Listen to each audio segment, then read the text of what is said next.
80,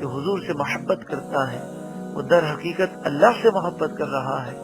حضور کی اطاعت در حقیقت اللہ کی اطاعت ہے. من یطیع الرسول فقد اطاع اللہ. جس نے رسول اللہ کی اطاعت کی اس نے اللہ کی اطاعت کی.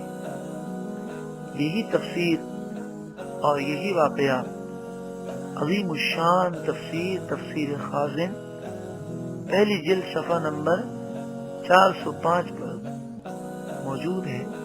اور بھی کئی مفسرین نے اس واقعے کو ذکر کیا. یہاں پر یہ عرض کروں کہ اللہ تبارک و تعالی اپنے نیک بندوں کو مقام اور مرتبے کی بلندی دیتا ہے اور انہیں طاقت و قدرت دیتا ہے. اس کا یہ مطلب ہے ان اللہ علی کل شیء قدیر. بے شک اللہ تعالی ہر چاہت پر قادر ہے. وہ جسے جو مقام و مرتبہ دینا چاہے وہ دے سکتا ہے. اللہ کی قدرت کو محدود نہ سمجھا جائے. رب العالمین نے حضرت سلیمان علی نبینا علیہ الصلوۃ والسلام کو کیسی حکومت دی؟ جنات آپ کے تابع، ہوائیں آپ کے تابع، پرندوں کی بولیاں آپ سنتے اور سمندر میں موجود مچھلیوں سے آپ گفتگو کرتے. تو یہ جو آپ کو مقام و مرتبہ دیا گیا، پوری دنیا کی حکومت دی گئی، آپ ہواؤں میں اڑتے، ہوا آپ کے تابع تھی، یہ مقام و مرتبہ کس نے دیا؟ اللہ نے دیا. تو اللہ اپنے نیک بندوں کو جو بھی مقام و مرتبہ دے، بندے کو چاہیے کہ وہ اللہ کی قدرت پر یقین رکھے اور وہ یہ کہے کہ اللہ تعالیٰ جو چاہے کر سکتا ہے.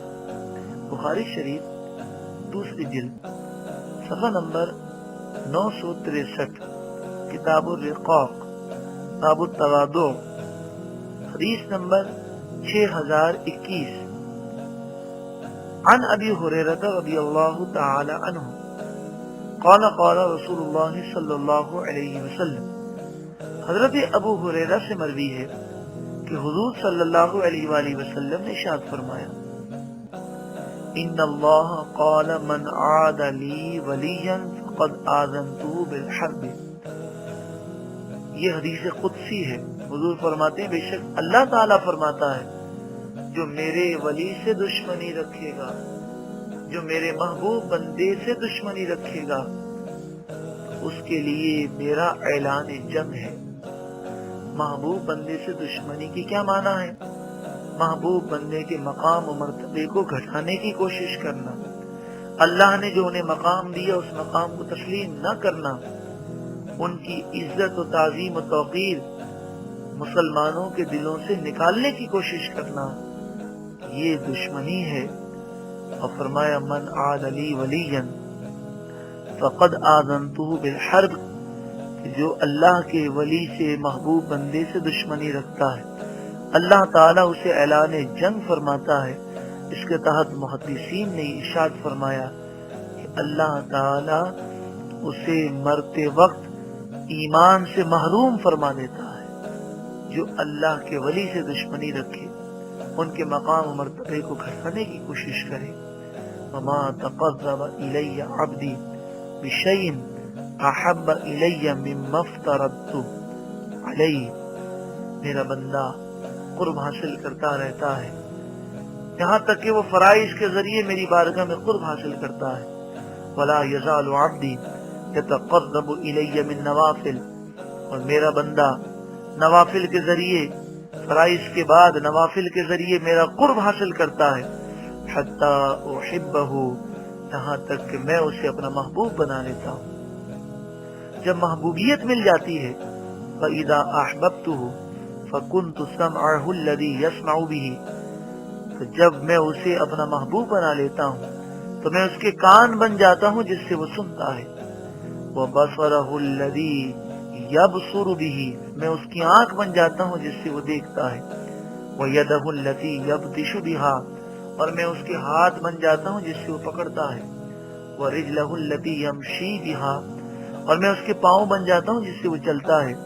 وَلَئِن سَأَلَنِي لَأُعْطِيَنَّهُ، اور اگر میرا یہ مقبول بندہ مجھ سے کوئی چیز مانگے، کوئی سوال کرے، دعا مانگے، تو میں ضرور بضرور اس کی دعاؤں کو قبول فرماتا ہوں. مفسر کبیر علامہ امام فخر الدین رازی علیہ الرحمہ، جن کا بھی ذکر کیا گیا کہ آپ کا سن وصال 606 ہجری ہے، تفسیر کبیر 7ویں جلد صفحہ نمبر 436، سورہ کہف کی آیت کریمہ ہے ام حسبت ان اصحاب الکہف۔ اس کے تحت مفسر شہیر مفسر کبیر امام فخر الدین رازی علیہ الرحمہ اس حدیث قدسی کی شرح فرماتے ہیں وَكَذَلِكَ الْعَبْدُ إِذَا وَاظَبَ عَلَى الطَّاعَاتِ، جب اللہ کا نیک بندہ مسلسل عبادتیں کرتا رہتا ہے اور اللہ کا مقبول بن جاتا ہے، بلغ إِلَى الْمَقَامِ الَّذِي يَقُولُ اللَّهُ كُنْتُ لَهُ سَمْعًا وَبَصَرًا، پھر وہ اس مقام پر پہنچ جاتا ہے کہ اللہ تعالیٰ فرماتا ہے میں اس کے کان بن جاتا ہوں، میں اس کی آنکھیں بن جاتا ہوں۔ حضرت امام جلال الدین سیوطی الشافعی علیہ رحمہ اور دیگر بزرگوں نے بھی اس کی تشریح میں یہ ایسی باتیں لکھی ہیں، لیکن امام فخر الدین رازی نے بڑے واضح طور پر ارشاد فرمایا فَإِذَا صَارَ نُورُ جَلَالِ اللَّهِ سَمْعًا لَهُ، جب اللہ کے جلال کا نور اس کے کان بن جاتا ہے، سَمِعَ الْقَرِيبَ وَالْبَعِيدَ، وہ محبوب بندہ قریب کی باتیں بھی سن لیتا ہے اور دور کی باتیں بھی سنتا ہے۔ وَإِذَا صَارَ ذَلِكَ النُّورُ بَصَرًا لَهُ، اور جب اللہ کے جلال کا نور اس کی آنکھیں بن جاتا ہے، رَأَى الْقَرِيبَ وَالْبَعِيدَ، وہ قریب کو بھی دیکھ لیتا ہے اور دور کو بھی دیکھ لیتا ہے۔ وَإِذَا صَارَ ذَلِكَ النُّورُ يَدًا لَهُ، اور جب اللہ کے جلال کا نور اس کے ہاتھ بن جاتا ہے، قَدَرَ عَلَى التَّصَرُّفِ فِي الصَّعْبِ وَالسَّهْلِ وَالْبَعِيدِ وَالْقَرِيبِ، اللہ تعالیٰ اسے وہ طاقت دیتا ہے کہ قریب اور دور، آسان مشکل تمام کاموں پر وہ قدرت رکھتا ہے اور وہ کرامتیں دکھاتا ہے کہ عقلیں دنگ رہ جاتی ہیں۔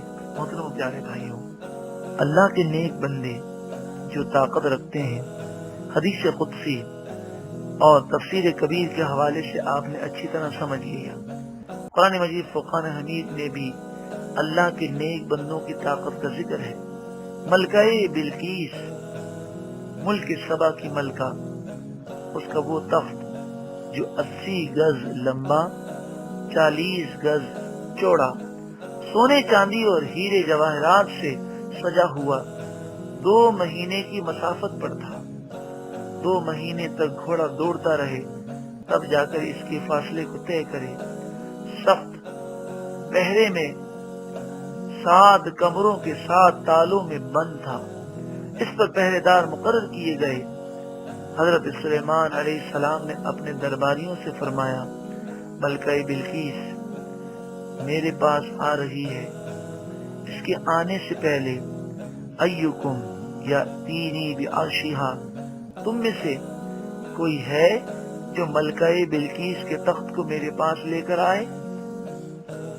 قرآن مجید فرقان حمید بیان فرماتا ہے کہ ایک طاقتور جن نے کہا کہ میں لے کر آؤں گا۔ آپ نے فرمایا کب لے کر آؤ گے؟ کہنے لگا ابھی صبح ہے، شام ہونے سے پہلے پہلے لے آؤں گا۔ آپ نے فرمایا یہ تو تاخیر ہو جائے گی، مجھے اس سے بھی پہلے چاہیے۔ سورہ نمل آیت نمبر 40 میں فرمایا گیا قال الذی عنده علم من الکتاب، حضرت آصف بن برقیہ علیہ الرحمہ کا ذکر کیا گیا جو ولی کامل تھے، سلیمان علیہ السلام کے امتی تھے۔ قال کہا الذی، اس ولی نے، عنده علم من الکتاب، جس کے پاس زبور کا علم تھا، اللہ کی کتاب کا علم تھا، انا آتیک بھی قبل ان یرتد الیک طرفک، میں اس تخت کو لے کر آؤں گا۔ حضرت سلیمان علیہ السلام نے ان سے فرمایا آپ کب لے کر آئیں گے؟ تو آپ فرمانے لگے قبل ان یرتد الیک طرفک، آپ کی پلک جھپکنے سے پہلے لے کر آ سکتا ہوں۔ آپ نے فرمایا لے آؤ۔ حضرت آصف بن برقیہ نے فوراً ہی تخت سامنے موجود کر دیا۔ تو دیکھیں حضرت آصف بن برقیہ جو تخت لے کر آئے، آپ اللہ کے ولی ہیں، زبور کے عالم ہیں، حضرت سلیمان علیہ السلام کی امتی ہیں، اللہ نے آپ کو یہ طاقت دی کہ آپ نے روحانی قوتوں سے یہ کام جو مشکل ہے آپ کے لیے آسان تھا۔ حضرت سلیمان علیہ السلام کی امت میں جو ولی ہے اس کی طاقت کا یہ عالم ہے، تو حضور صلی اللہ علیہ وآلہ وسلم کی امت کے اولیاء خود انبیاء کی طاقتیں، اور پھر انبیاء کے جو سردار ہیں سید کونین صلی اللہ علیہ وآلہ وسلم، ان کی طاقت کا کیا عالم ہوگا۔ صحابہ کرام علیہم رضوان کا یہی عقیدہ تھا، تو صحابہ کرام علیہم رضوان مشکل میں حضور صلی اللہ علیہ وآلہ وسلم سے مدد مانگا کرتے تھے، حضور کو وسیلہ سمجھتے، اور صحابہ کرام کا عقیدہ یہی تھا حقیقی مددگار صرف و صرف اللہ تعالی ہے۔ حضور نبی کریم صلی اللہ علیہ وآلہ وسلم اللہ کی دی ہوئی طاقت سے مدد فرماتے ہیں۔ حضرت سیدنا ابو بکر صدیق رضی اللہ تعالی عنہ کے دور خلافت میں نبوت کا جھوٹا دعویٰ کرنے والا مسیلمہ کذاب اس نے سر اٹھایا، اس کے ساتھ 60,000 فوجی تھے۔ اس جنگ یمامہ میں مسلمانوں کی تعداد بہت کم تھی۔ ایک موڑ وہ آیا کہ مسلمان سخت مشکل میں مبتلا ہوئے۔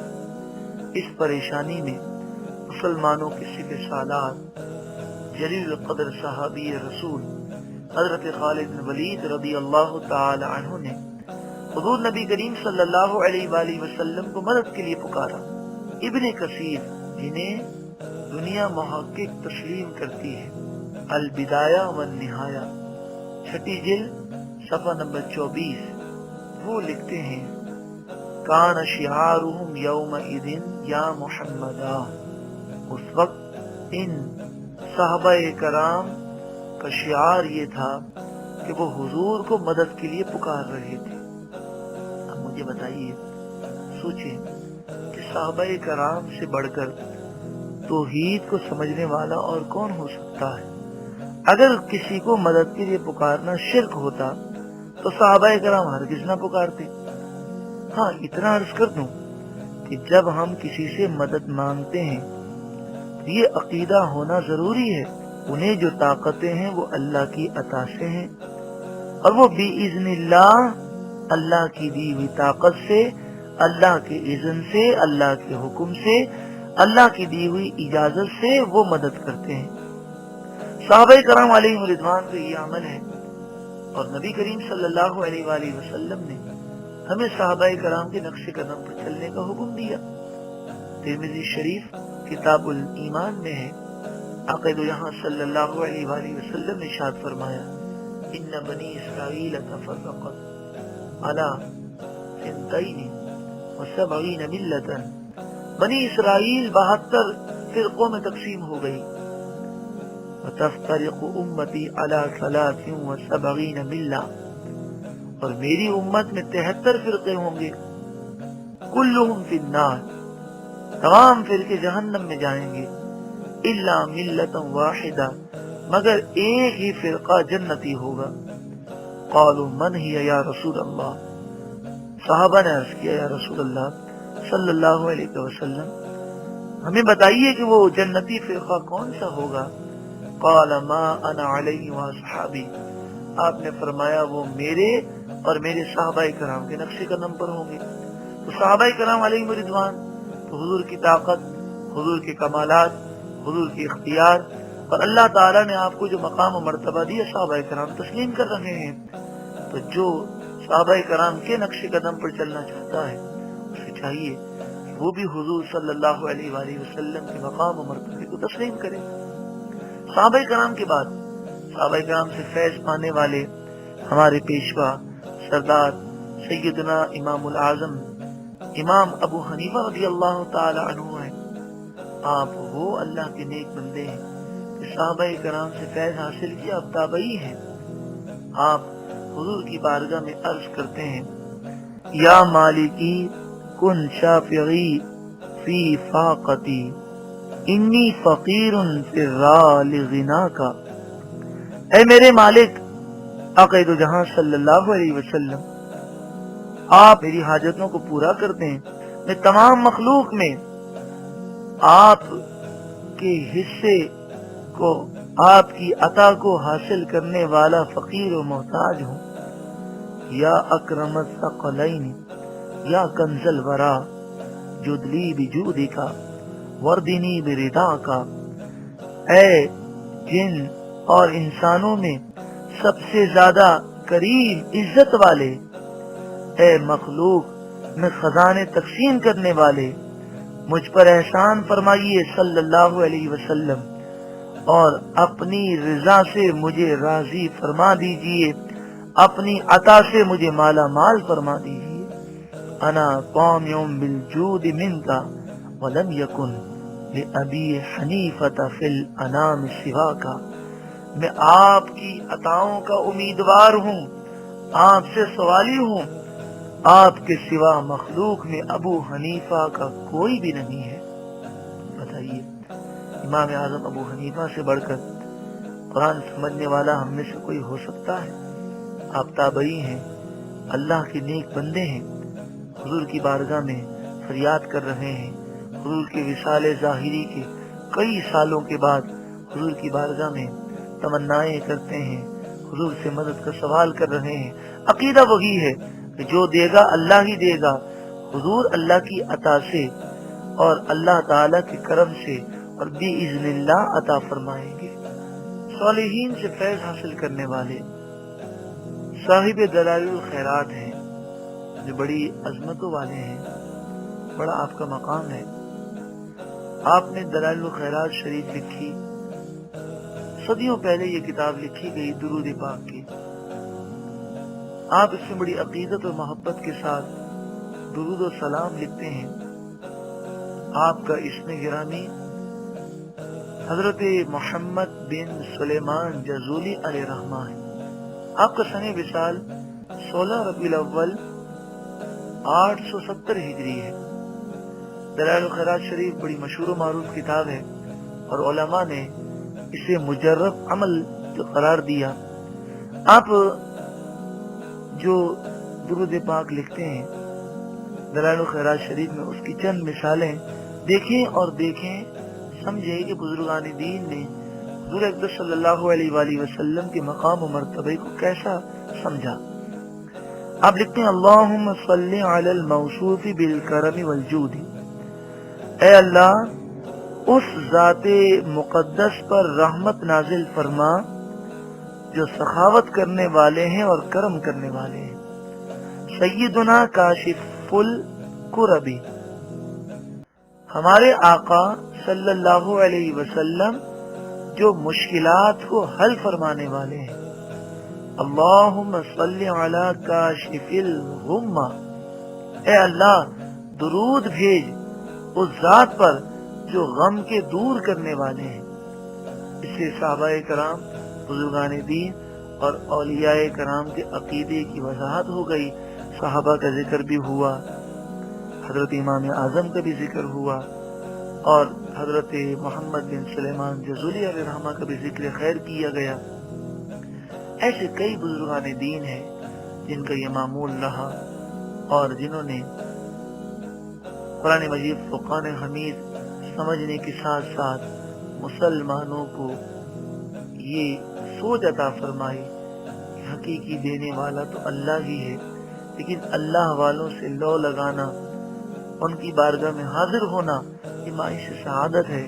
لیکن یہ بات یاد رکھیں کہ جب ہم اللہ والے کے پاس حاضر ہوں یا اللہ والے کو یہاں سے عرض کریں کہ آپ ہمارا یہ کام کر دیں، آپ ہماری مدد فرمائیں، تو اس کے معنی یہی ہوتے ہیں کہ اللہ کی مدد حاصل ہونے کا یہ ذریعہ ہے، وسیلہ ہے۔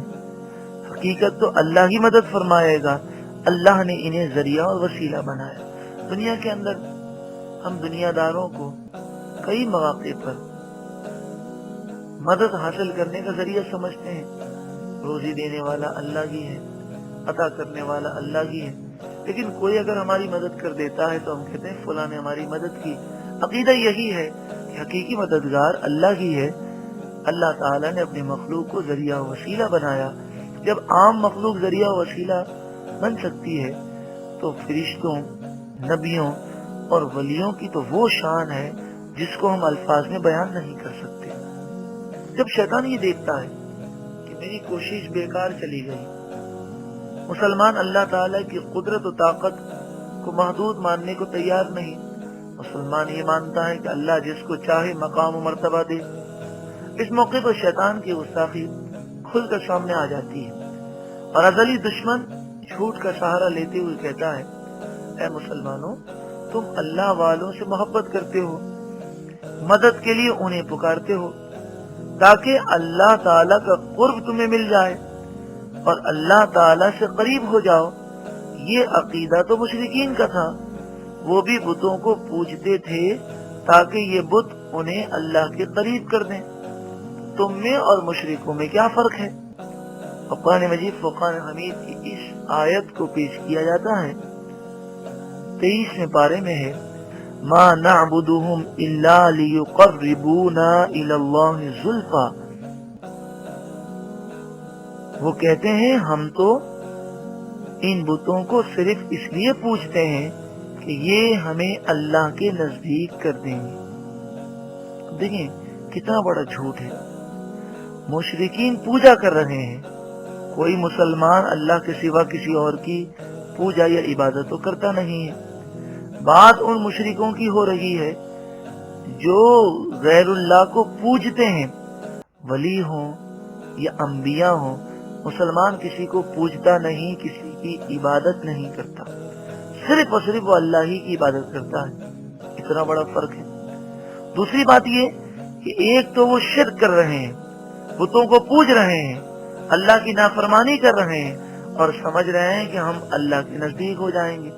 جو اللہ کی نافرمانی کرے وہ اللہ کے نزدیک تو نہیں ہو سکتا۔ اور یہ بت جن کا کوئی مقام نہیں، جن سے دور رہنے کا ہمیں حکم دیا گیا، یہ پتھر کے بے جان بت اللہ کے قریب کرنے کی صلاحیت و طاقت رکھتے ہی نہیں ہیں، اللہ نے انہیں کوئی مقام و مرتبہ نہیں دیا۔ اتنا فرق ہے، اس کے باوجود اس آیت کو مسلمانوں پر چسپاں کرنا یہ کتنا بڑا ظلم ہے اور کتنی بڑی غلطی ہے۔ مومنین اور مشرکین، بتوں اور صالحین میں کوئی برابری نہیں ہے۔ قرآن مجید فرقان حمید کا مطالعہ کیجئے، بتوں سے دور رہنے کا حکم دیا گیا اور انبیاء اور صالحین کے دامن سے وابستہ رہنے کا حکم دیا گیا۔ بتوں کو توڑنے کا حکم ہے، انبیاء اور صالحین سے ہمیشہ جڑے رہنے کا حکم ہے۔ بتوں کی محبت اللہ سے دور کر دیتی ہے، انبیاء اور صالحین کی محبت اللہ کے قریب کر دیتی ہے۔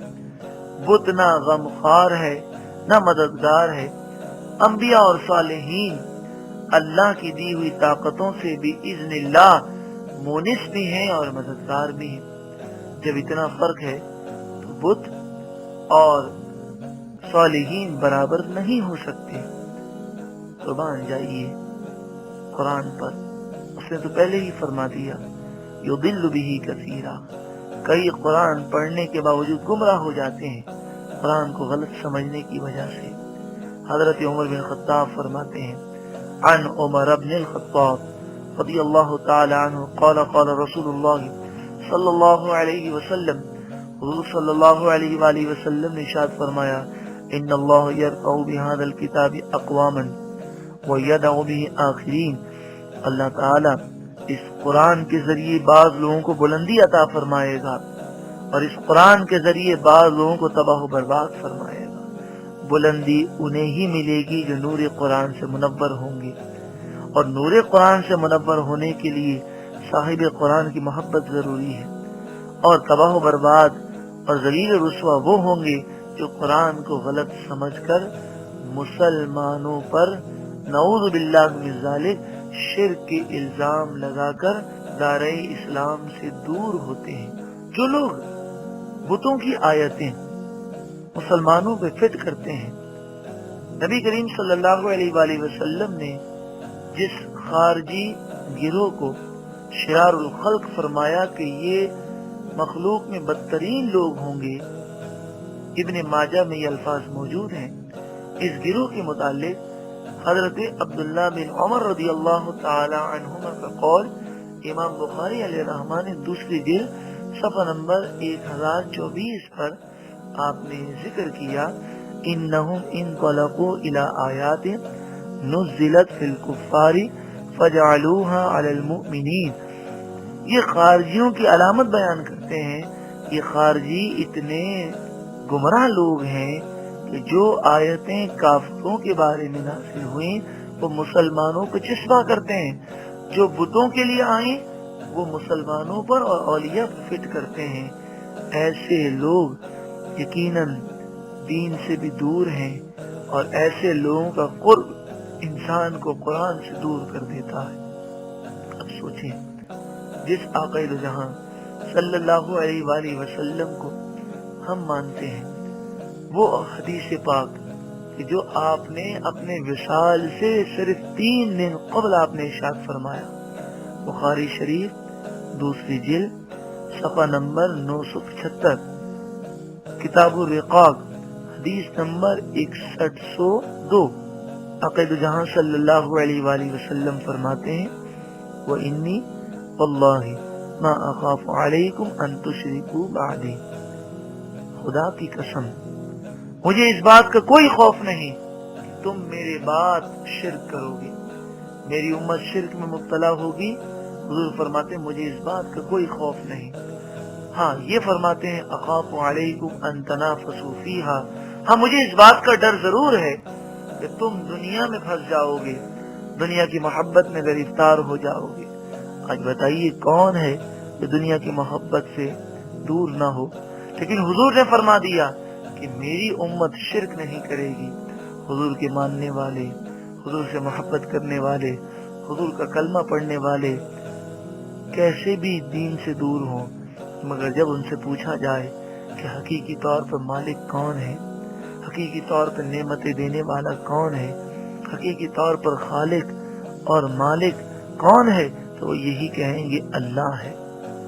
اور اللہ تعالیٰ کے نیک بندے، صالحین اور انبیاء جو طاقتیں رکھتے ہیں، جو کرامتیں اور معجزات کا اظہار ہوتا ہے، جو ان کی قدرت کا اظہار ہوتا ہے، وہ کیسے ہے؟ تو ہر مسلمان یہی کہے گا باذن اللہ ہے، اللہ کی دی ہوئی طاقتوں سے ہے. کوئی کسی کو اللہ کے سوا نہ رب مانتا ہے، نہ خدا مانتا ہے، نہ الہ مانتا ہے، نہ معبود مانتا ہے. سوال ہی پیدا ہوتا ہے، کیا نبی کریم صلی اللہ علیہ وآلہ وسلم نے بندوں سے مدد مانگنے کی اجازت مرحمت فرمائی؟ اس کا جواب یہ ہے کہ جی ہاں، صحیح احادیث میں موجود ہے.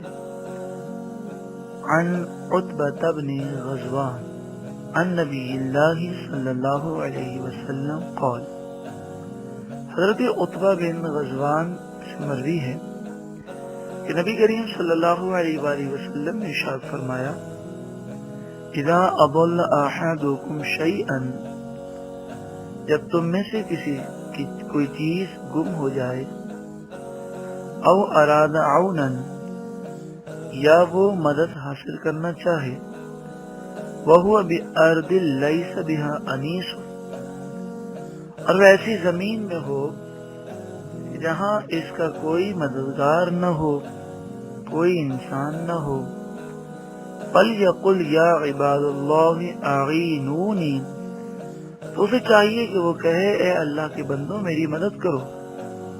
فَإِنَّ لِلَّهِ عِبَادًا لَا نَرَاهُمْ، بے شک اللہ کے ایسے مقبول بندے ہیں جو نظر نہیں آتے اور مدد کرتے ہیں. محدث فرماتے ہیں وَقَدْ جُرِّبَ ذَلِكَ، یہ ایک ایسا عمل ہے کہ اس پر عمل کیا گیا اور اس کے فوائد فوراً ظاہر ہوئے. اس حدیث پاک سے انتہائی واضح ہوا، یا عباد اللہ اعینونی پکارنے اور اللہ کے بندوں سے مدد مانگنے کا نبی کریم صلی اللہ علیہ وآلہ وسلم نے حکم ارشاد فرمایا. ان تمام احادیث قرآن کی آیتوں کے بعد آخر میں عاجزانہ درخواست یہ ہے، محترم بھائیوں، قرآن پاک میں ارشاد ہے ان الشیطان لکم عدو فاتخذوہ عدوا۔ سورہ فاطر آیت نمبر 6۔ بے شک شیطان تمہارا دشمن ہے تو تم بھی اسے دشمن سمجھو۔ شیطان کی آرزو و تمنا یہی ہے کہ وہ ہمیں تباہ و برباد کر دے۔ صحابہ علیہ رضوان اور بزرگان دین کے عقائد و نظریات سے دور کر دیں۔ شیطان یہی چاہتا ہے کہ مسلمان قرآن مجید فرقان حمید کی آیات کا غلط مفہوم سمجھ کر اپنے درست عقیدے سے وہ دور ہو جائے۔ اسی طرح اس بدبخت کی خواہش ہے کہ مسلمان دنیا کی رنگینیوں میں بدمست ہو جائیں، قبر و آخرت کو بھول جائیں۔ یاد رکھیں، دنیا کی محبتیں صرف دنیا کی غرض کے لیے ہیں۔ ہمارے چاہنے والے اپنے کندھوں پر لاد کر اندھیری قبر میں تنہا چھوڑ کر چلے جائیں گے اور ہمارا کوئی پرسان حال نہ ہوگا۔ خدا را اپنے ایمان کی حفاظت کی فکر رکھیں، خوف خدا اپنے اندر پیدا کریں، عشق مصطفیٰ صلی اللہ علیہ وآلہ وسلم کو دل میں اجاگر کیجیے۔ یقیناً ان تمام چیزوں کے لیے ایک ماحول کی ضرورت ہے جہاں پر بیٹھ کر ہم قرآن کی باتیں سیکھیں، قرآن کا ترجمہ ہو، قرآن کی تفسیر احادیث طیبہ اور بزرگان دین کے اقوال کے مطابق ہو۔ قرآن کا درس ایسا دیا جائے کہ محبت رسول میں بھی اضافہ ہو اور خوف خدا میں بھی اضافہ ہو۔ قرآن کا درس ایسا دیا جائے کہ صاحب قرآن کی محبت دل میں اجاگر ہو۔ تو آئیے قرآن مجید فرقان حمید کی محبت میں اپنے وقت کی قربانی دیجیے۔ الحمدللہ ہر جمعۃ المبارک کو باہر شریعت مسجد میں عشاء کی نماز کے تقریباً پونے گھنٹے کے بعد نور قرآن نشست ہوتی ہے۔ باہر شریعت مسجد بادرآباد چورنگی کے پاس واقع ہے۔ ہر جمعے کو رات عشاء کی نماز کے تقریباً پونے گھنٹے کے بعد 2 گھنٹے کے لیے نور قرآن نشست ہوتی ہے، جہاں پر پروجیکٹر کے ذریعے اسکرین پر قرآن کے الفاظ سے اپنی آنکھوں کو ہم منور کرتے ہیں۔ ایک ایک لفظ کا ترجمہ پیش کیا جاتا ہے، قرآن و حدیث کی روشنی میں تفاسیر پیش کی جاتی ہیں۔ انشاءاللہ تعالی جب ہم قرآن کا فیض حاصل کریں گے تو نور قرآن سے ہم بھی منور ہوں گے اور انشاءاللہ ہمارے گھر والے بھی منور ہو جائیں گے۔ خواتین کے لیے پردے کا انتظام ہوتا ہے۔ آخر میں یہی عاجزانہ درخواست ہے، حضور صلی اللہ علیہ وسلم صحابہ کرام اور صالحین سے ہمیشہ محبت و الفت برقرار رکھنے کے لیے وقتاً فوقتاً صلاۃ الحاجات 2 رکعت نفل نماز پڑھ کر اللہ تعالیٰ کے حضور گر گرا کر دعا کریں، اے اللہ عز و جل میرے ایمان کی حفاظت فرما، اور جس طرح آج اے مولا عز و جل تیری توفیق و عطا سے صحابہ اور صالحین علیہم رضوان کے عقائد و نظریات دل میں بسائے ہوئے ہوں اور تیری قدرت کاملہ پر یقین رکھتے ہوئے اولیاء کاملین کی عظمت کا قائل ہوں، مجھے اسی اسلامی عقیدے پر ثابت قدمی نصیب فرما، تاکہ جنازہ اٹھنے سے قبل بلا جھجک تیرے حضور گر گڑا کر دعائیں مانگی جائیں۔ اے پروردگار میری یہ دعائیں اپنی بارگاہ میں قبول و منظور فرما، آمین بجاہ النبی الامین صلی اللہ علیہ وسلم۔ بحمد اللہ تعالی قرآن اور حدیث کی روشنی میں اہم ترین بیان سننے کی سعادت حاصل کر رہے تھے۔